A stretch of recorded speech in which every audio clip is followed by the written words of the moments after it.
یہ کہتے ہیں کہ 7 محرم اور کبھی 10 محرم کو بھی ایسا کرتے ہیں کہ پوری برادری قبرستان جاتی ہے، جس میں مرد بھی ہیں، عورتیں بھی ہیں، بچے بھی ہیں، کیا حکم شرع ہوگا؟ اور وہاں جا کے قرآن بھی پڑھتے ہیں، لیکن وہی باتیں شاتیں اور پھر دیگر کھانا پینا بھی ہوتا ہوگا اور ایک میلہ سا بن جاتا ہے۔ دیکھیں شرعاً بالکل اس طرح کے اجتماعات کرنا درست نہیں ہے جس میں مردوں عورتوں کا اختلاط ہو، اور خصوصاً قبرستان کے اندر عورت کا قبرستان جانا ایک مستحب عمل ہے، آپ یہ کہہ سکتے ہیں، کیونکہ نبی کریم صلی اللہ علیہ وسلم نے مطلقاً اجازت مرحمت فرمائی، اور مستحب عمل کے لیے عورتوں کا گھر سے باہر نکلنا یہ شرعاً جائز نہیں، وہ گھر سے ہی ایصال ثواب کا اہتمام کریں۔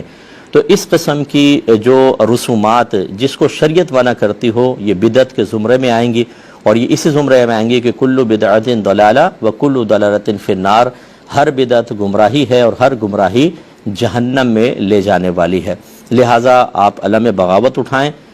بہت ہی احسن طریقے سے کہ آپ ان کو بتائیے کہ شرعی حکم یہ ہے کہ عورتیں تو کیا، صرف اگر خالص مرد بھی جا کے وہاں پہ میلے ٹھیلا کرتے تو یہ شرعاً بالکل جائز نہ تھا۔ ہاں اگر ویسے 10 یا 7 محرم یہ کبھی بھی مرد حضرات جائیں اور ایصال ثواب کا وہاں اہتمام کریں اور واپس آ جائیں تو بہت اچھی بات ہے، لیکن وہاں پر جا کے میلہ قائم کرنا اور پھر عورتوں بچوں کو ساتھ لے جانا بے حرمتی بھی ہوتی ہوگی، قبروں پہ بیٹھ جاتے ہوں گے، چڑھ جاتے ہوں گے، قبرستانوں میں آج کل جگہ کہاں ہے، تو یہ اتنی ساری خرافات اور گناہ اپنے نام اعمال میں لکھوا کر واپس آنا یہ کسی بھی طریقے سے حکمت قرار نہیں دیا جا سکتا۔ تو گھر کے جو مرد ہیں انہیں اس پر توجہ کرنی چاہیے۔ یاد رکھیں کلکم راعین وکلکم مسئول عن رعیتہ، تم میں سے ہر شخص نگہبان ہے اور اس سے بروز قیامت اس کے رعایا کے بارے میں کوسچن کیا جائے گا۔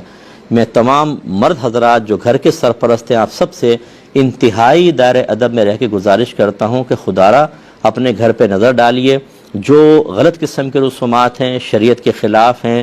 ان تمام کو اپنے گھر سے نکالیں۔ اگر آپ نے اپنے بڑوں کی وہ رسومات جاری رکھیں یہ سوچ کے کہ بڑوں کی رسومات ہیں چاہے قرآن و حدیث کے خلاف ہیں، تو آپ ایک بدعت چھوڑ کر جا رہے ہیں اور یہ آپ کے لیے بہت ہی بڑا گناہ جاریہ ہوگا۔ اس لیے ہماری بات کو مانیں اور ان چیزوں کو ختم کریں۔ مختصر